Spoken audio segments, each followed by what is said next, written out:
The news day continues here on One News Now. I'm Diego Castro, bringing you the biggest headlines from around the world. Legendary singer and stage performer Tina Turner, also known as the Queen of Rock and Roll, has died at the age of 83. Her manager said Turner died Tuesday after battling a long illness in her home in Switzerland. Turner became a Swiss citizen a decade ago. Turner was one of the world's most successful entertainers, known for a core of pop, rock, and rhythm and blues favorites, including Proud Mary, Nutbush City Limits, River Deep Mountain High, and the hits she had in the 80s, including What's Love Got to Do With It. She rose to prominence as the lead singer of the Ike and Tina Turner Revue before launching a successful career as a solo performer.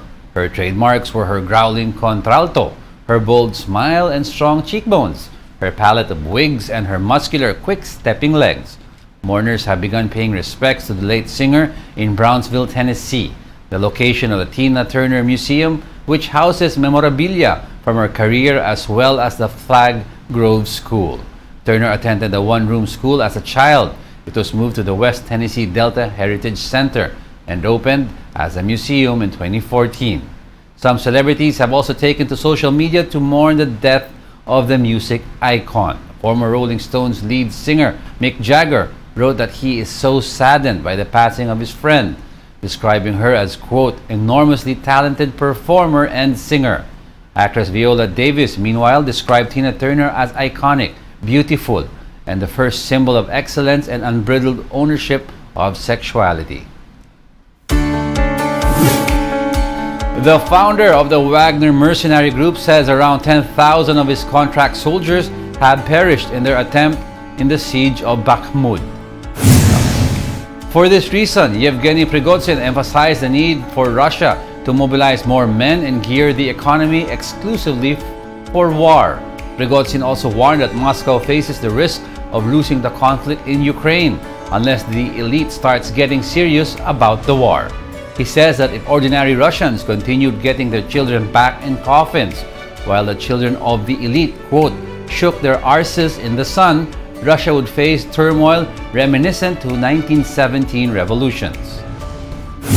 И когда у элиты дети мажут себя кремами и показывают это в инстаграмах, там, ютубах и так далее, а у обычных людей дети приходят в цинки, разорванные на куски, и когда мать плачет над своим сыном, или как у меня вот тут видео прислали, отец сидит около гроба сына и говорит: Владимир Владимирович, я понимаю, что вы генералам медали даете, но моему сыну-то за что не дали? Prigozhin also warned that Kyiv is preparing a counter-offensive aimed at pushing Russian troops back to its borders. He warned that Ukraine would try to encircle Bakhmut and attack Crimea. Если у них было на начало спецоперации условных 500 танков, у них 5000 танков. Если у них воевать умело 20 тысяч человек, то теперь умеет воевать 400 тысяч человек. Как же мы ее демилитаризировали? Получается, что наоборот мы ее хрен знает как милитаризировали. The director of a top Russian science institute has been accused of betraying secrets to China. Sources told Reuters that Alexander Shiplyuk is suspected of handing over classified materials at a scientific conference in China in 2017. The 56-year-old scientist has maintained his innocence, saying that the information in question was not classified and was freely available online. Shiplyuk, along with two other hypersonic missile technology experts, were arrested late last August, but details were not provided. Kremlin spokesman Dmitry Peskov said security services are watchful for possible cases related to, quote, betrayal of the motherland. We'll be back with more stories after the break. Keep it here on One News.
You're still watching One News Now World. I'm Diego Castro.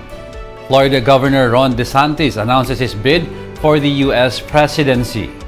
DeSantis made the announcement in a video ahead of an audio interview on Twitter with CEO Elon Musk. This sets up a showdown with his one-time ally, former President Donald Trump, who is seeking for re-election. DeSantis is known for pushing measures concerning parental rights and education, border security, and abortion laws. According to Associated Press national politics reporter Will Weiser, the move will test DeSantis' national appeal and the willingness of Republicans to move on from Trump. The big question with DeSantis is whether or not he's really electable. He tends to not be quite as charismatic, and he's trying to run a very populist campaign similar to Trump. The problem is that he doesn't sort of cut the same stage figure and stage presence that Trump often does. So that will be a question about whether or not he can be successful. Super Typhoon Mawar hits Guam with Category 4 winds and torrential rain as it inched across the western Pacific Ocean. The U.S. National Weather Service says the slow-moving storm delivered rainfall of up to 5 centimeters per hour overnight. Wind speeds placed the storm in Category 4, the second strongest designation on the Saffir-Simpson hurricane wind scale, in a series of warnings that the NWS says Mawar could produce landslides, flash flooding, and a life-threatening storm surge in Guam. There have been no early reports of deaths or injuries so far, but images posted on social media showed ominous clouds drifting over beaches, rain slashing buildings, and winds bending palm trees.